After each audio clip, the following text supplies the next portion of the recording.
നൂറാറ്റലില്ലാത്ത നൂറ്റാണ്ട് പോയാലും മധുഹുറ്റ വഴികൾ ഞാൻ ഇന്നും കണ്ടു. നൂറാറ്റലില്ലാത്ത നൂറ്റാണ്ട് പോയാലും മധുഹുറ്റ വഴികൾ ഞാൻ ഇന്നും കണ്ടു. നബിയോരെ സവിധത്തിൽ ഞാൻ ചെന്നിട്ടില്ലേലും മനതാരിൽ മുഹിബിൻ ഉറവ് കണ്ടു.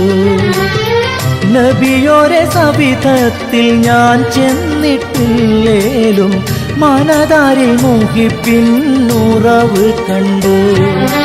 മക്കാമണൽ തട്ടിൽ ഞാൻ ചെന്നിട്ടില്ലേലും ആരംഭമുത്ത് റസൂലെ കണ്ടു. മനസ്സിൻ്റെ കണ്ണ് തുറന്നു ഞാൻ നോക്കുമ്പോൾ അറിവിൻ്റെ